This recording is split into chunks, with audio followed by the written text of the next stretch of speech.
안녕하십니까 애청자 여러분, 놀라운 부동산 놀보입니다. 바로 지난번 시간 2020년 부동산 시장 전망, 그리고 어떻게 접근해야 될까라는 이야기를 좀 해봤습니다. 오늘은 거기에 이어서 두 번째 시간 2020년 좀 암울한 이야기를 해야겠습니다. 바로 우리나라 경제 이야기입니다. 자, 이 자료는요, 제가 만든 자료는 아니고 이 LG 연구원이 만든 내년의 경제 전망입니다. 근데 여러분들께 꼭 읽어드리고 싶어서 오늘 시간을 준비를 했습니다. 자, 보시고 어떻게 우리는 대비를 해야 될지 각자 도생의 길을, 요즘 각자 도생이란 말 유행이죠.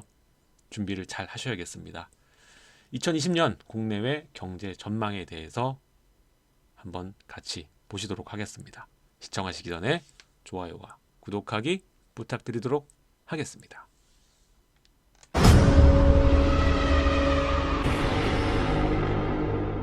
자, 바로 2020년 우리나라뿐만 아니라 세계 경제의 가장 중요한 화두 및 중심은 바로 미국입니다. 자, 지금 LG에서 본 전망에 의하면 이 내년에 미국의 경기 침체 리스크가 상당히 큰 것으로 전망을 하고 있습니다. 자, 일단 현재 2019년을 보면요, 이 우리나라뿐만 아니라 유럽 그리고 중국의 이 주요 국가들 보시게 되면 경기가 지금 많이 꺾였습니다. 마이너스 금리는 말할 것도 없고 지금 수출 부분, 수입 부분, 소득 부분, 성장 부분 굉장히 감소한 상황입니다. 그래서 전 세계적으로 경기가 꺾이는 상황이 바로 올해 2019년 크게 부각이 됐습니다. 자, 이런 상황에서 미국만 나홀로 상승하기는 어렵죠. 이제는 모든 경제가 글로벌하게 유기적으로 연결이 된 상황입니다. 자, 그러다 보니까 유럽과 중국 주변국의 경기가 꺾인 상황에 이 수출과 투자 부진으로 인해서 이 미국의 기업 수익도 감소로 향후에, 지금은 아직은 안정세를 보이고 있지만 향후에 고용 둔화와 임금 상승률 저하로 이어질 전망입니다. 실제로 뭐 수치 같은 거를 보니까 미국의 내년 임금 상승률이 크게 떨어지는 것으로 전망이 되고 있어요. 자, 그런데도 불구하고 2020년도에 미국이 대중무역 제재를 계속 하게 될 예상을 가지고 있고, 이는 가계와 기업의 리스크를 누적시키게 될 것이다, 이렇게 보고 있습니다. 자, 내년에 극적으로 이 미국과 중국이 화해하고 갈 것 같지 않다라는 얘기죠. 이게 전 세계적으로 계속 불안감을 조성하고 키워나갈 것이다 라는 겁니다. 자, 그래서 지금 트럼프는 계속적으로 이 연준의 금리 인하를 요구하고 있죠. 그래서 내년에 추가적인 금리 인하가 예상이 되고 있고, 금리 인하가 되기도 하겠지만 만약에 금리 인하를 추가로 하게 돼도 이전처럼의 인하 효과를 크게 가져오지는 못할 것이다 라고 이야기를 하는 겁니다. 이미 이 고용 둔화와 임금 상승률의 저하가 크게 이루어질 거기 때문에 단순히 통화 정책만으로, 지금 제가 이전에도 말했죠, 우리나라 지금 통화 정책만으로는 어렵다. 근데 미국은 통화 정책뿐만 아니라 여러 개를 통해서 지금 상승세를 가져왔다가 지금 글로벌 침체로 돌아선 거잖아요. 그러다 보니까 이번은 통화 정책만으로 인하 효과를 크게 가져오지 못할 것이다, 이렇게 전망하고 있는 겁니다. 따라서 이 수많은 전문가들이 얘기를 하나로 모으는데, 내년뿐만 아니라 내후년까지의 기록을 보면 미국의 경제가 침체될 확률이 70% 정도로 생각을 하고 있고, 바로 내년에 이 미국의 성장세가 1% 중반대까지 크게 빠질 것으로 예상을 하고 있습니다. 사실 우리나라는 이 미국과 중국의 영향을 크게 받는 나라다 보니까 지금 미국의 경기 침체 리스크가 커졌다는 것은 우리나라의 상황에도 좋지 않다라는 얘기와 같습니다. 자, 이렇게 내년 우리나라 전망을 해보게 되면은 세계 경기 둔화, 특히 미국 이 경기 둔화에 따라서 이 수출의 부진이 지속이 되고, 올해도 많이 꺾였잖아요. 근데 올해도 큰 반전이 일어나긴 어렵다, 오히려 더 감소할 수도 있다, 이렇게 전망을 하고 있습니다. 자, 현재 글로벌 침체의 모습을 보면은 교역 부분 그리고 이 투자 부문을 중심으로 이 세계의 수요가 좀 둔화된 것이거든요. 말 그대로 소비 감소죠. 그러다 보니까 우리나라는 이제 수출 중심이잖아요. 그러다 보니까 이 수출과 투자 관련한 이 자본재에 큰 비중을 두고 있습니다. 우리나라 같은 경우에. 그러다 보니까는 정말 큰 타격을 받은 건데 이 상반기 수출 증가율을 보면 마이너스 8.6이에요. 근데 세계 평균을 보면 2.6% 감소된 거거든요. 글로벌 둔화라고 아까 말씀드렸죠. 근데 우리나라는 아주 치명적으로 지금 감소세를 상반기에 보였습니다. 크게 꺾였다는 얘기예요.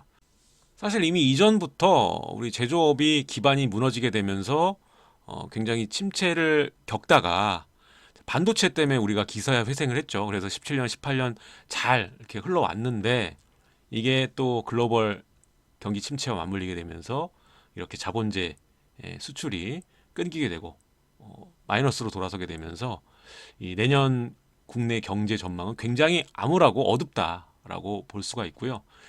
우리나라의 경우에는 이 수출의 비중 자체가 이 자본재랑 중간재가 75%입니다. 그러다 보니까 큰 타격을 받을 수밖에 없겠죠. 그리고 또 문제는 작년에 이 수주 확대를 하면서 뭐 선박 수출 같은 경우에 굉장히 좋은 방향으로 또 흘러가고 있었는데 미국과 중국의 무역 갈등이 또 이뤄지면서 다시 또 물량 자체가 감소하는 추세를 보이고 있기 때문에 뭐 우리가 수주를 받고 완공하는데 선박 같은 경우는 시간이 좀 걸리잖아요. 그러니까 그런 것들을 감안했을 때 내년에 이 분야도 부진이 예상된다라는 전망이고 또 석유화학 같은 이 중국 수요 비중이 높은 산업들 같은 경우에는 경기 둔화에 따라서 어려움이 계속될 것이다. 이렇게 예상이 되고 있습니다. 자, 지금 보이시는 이 표는 예상표예요. 예상표 2020년 경제 성장률 보면은 연간 1.8로 완전 주저앉아 있죠. 1.8이고 민간 소비 자체도 줄어 있고 건설 투자 같은 경우에도 그대로 마이너스세. 그리고 설비 투자 같은 경우에도 마이너스. 예. 올해보단 나을 거지만 그래도 마이너스다. 이렇게 보시면 될 것 같습니다. 자, 이렇게 수출이 부진하게 되면서 자연스럽게 우리나라 내에서도 고용 감소가 일어날 수밖에 없고 이 고용 감소는 소득의 감소를 의미하는 것이고 내수 경기 또한 악화시킬 것이다. 이렇게 안 좋은 사이클이 내년에도 돌아갈 것이다 라고 예상이 되고요. 일단은 제일 염려되는 것은 내년에 부는 이 기업의 투자와 고용 감소겠죠. 얼만큼 감소될 것이냐 이게 관건인데 일단은 이 자본재 업종 같은 경우에는 구조 조정이 좀 불가피해 보인다 이렇게 전망을 하고 있어요. 그리고 지금 고용이 사실상 이 정부에서 발표한 내용 보면 고용이 늘었다고 얘기를 하잖아요. 근데 이 실상을 들여다보면은 제조업 쪽에 있는 정상적인 그런 이 고용 인원이 늘어난 것이 아니라 고령층 근로자 그리고 단기 근로자 짧게 일하시는 알바 같은 그런 단기 근로자 중심으로 고용이 확대된 것이니까 거의 일루션이라고 보시면 돼요. 예.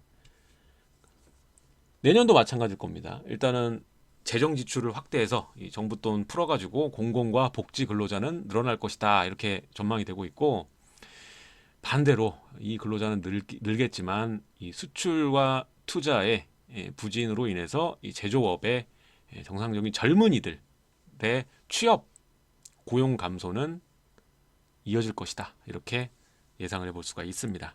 자, 그리고 또 하나의 중요한 이슈는 이 생산 가능 인구 감소가 본격화된다는 데 있습니다. 이게 좀 그래프를 보니까 2020년부터 확 떨어지더라고요.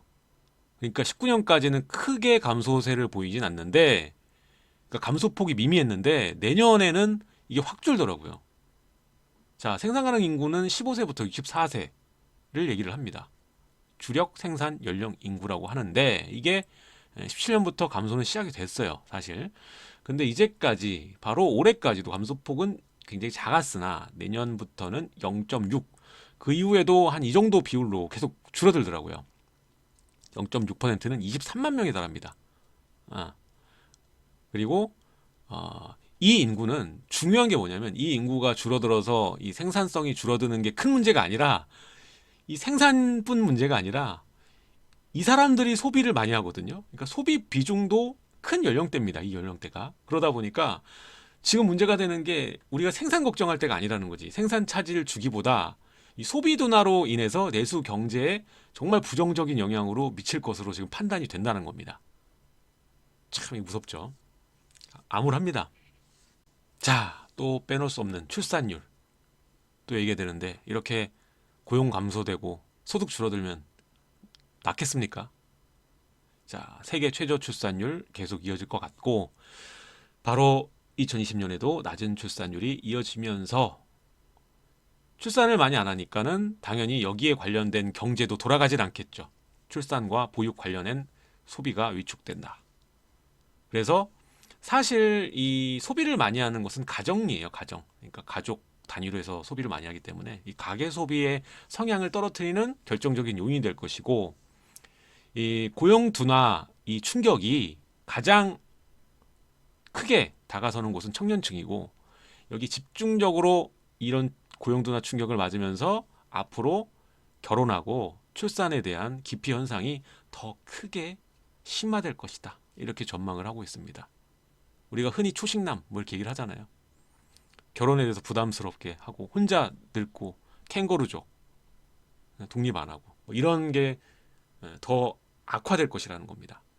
자, 아까 말했던 이 그래프입니다. 보고 좀 충격 먹었는데 2017년, 18년, 19년 뭐 이때 감소했다가 다시 18년에 위로 올라섰다가, 그리고 올해죠. 올해 마이너스 6. 근데 이게 쭉쭉 떨어져요. 이게 10,000명이거든요.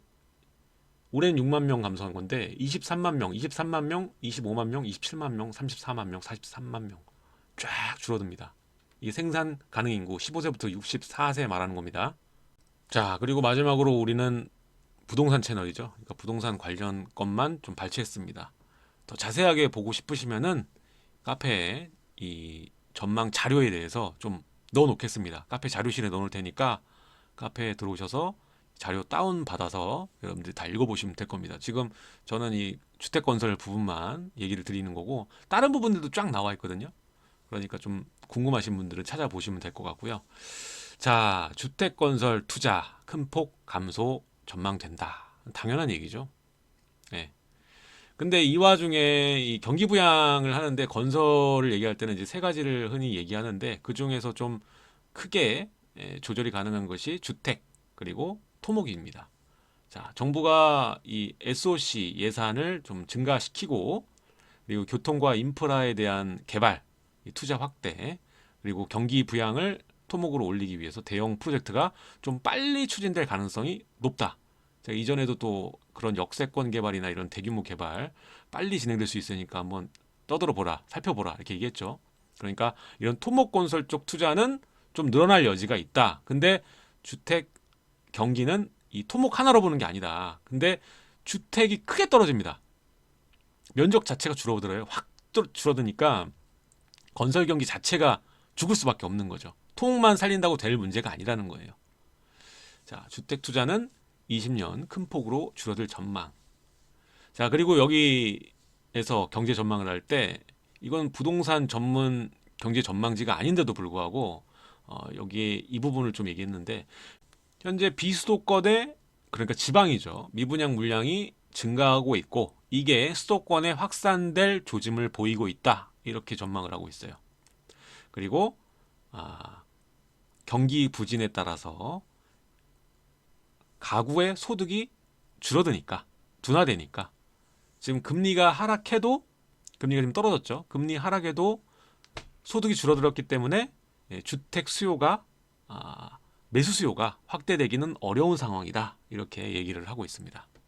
근데 지금도 사실 이 주택의 매수 수요가 확대되기 어려운 상황인데 계속 가고 있는 거잖아요. 그러니까 이건 굉장히 단편적인 생각이라는 것을 좀 알아두셨으면 좋겠습니다. 이 전망이 옳은 게 아니에요.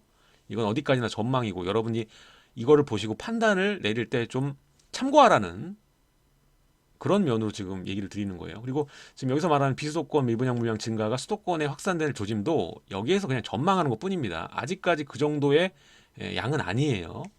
근데 지난 시간에 제가 2020년 부동산 전망과 포지션에 대해서 얘기를 드렸을 때 말씀드렸다시피 지금 추가적으로 이 규제를 반하면서까지 더 사서 모으기에는 이미 많이 갔다. 그러면서까지 얻을 수 있는 금액이 크지 않기 때문에 리스크를 생각하는 게 더 이익이다. 이렇게는 말씀을 드렸어요. 그리고 지금도 사야 할 부동산들은 굉장히 많습니다. 그러니까 여러분들 판단을 잘 하셔가지고 최대한 여러분들에게 맞게 가시는 게 좋다고 다시 한번 강조를 드립니다. 자, 이 그래프는 주거용 건설 투자 및 주택 착공 면적입니다. 자, 일단은 우리가 부동산 같은 경우에 비탄력적이죠. 뭐 착공한다고 해서 바로 다음날 물량이 뽑아지지 않습니다. 그렇기 때문에 이 14년부터 16년까지 늘어났던 이 주택 착공이 지금 계속적으로 입주 물량으로 나오고 있는 상황이죠. 그런 상황이고, 지금 계속 주택 경기가 좋다 보니까 2018년까지, 그러니까 이 파리 대책 그때 전후까지인 것 같아요. 그때까지 건설 투자가 우상향을 하다가 이때부터 좀 꺾였거든요. 그래서 지금 내려가는 모양새를 보이고 있습니다. 그래서 지금은 착공 면적도 줄어들고 있고 투자도 줄어들고 있고, 그러니까 앞으로 공급될 수 있는 양은 제한적일 수밖에 없다. 이것을 보여주고 있는 이 단적인 그래프라고 보시면 되겠습니다. 자, 오늘은 2020년 국내외 경제 전망에 대해서 알아봤습니다. 일단은 마지막에 건설 경기 부분만 제가 디테일하게 보여드렸고, 나머지를 보시고 싶으신 분들은 카페에 자료실에 넣어놓겠습니다. 자, 오늘 내용은 여기까지 하도록 하고 다음 시간에 좀 더 알찬 내용으로 여러분들을 찾아뵙도록 하겠습니다. 감사합니다.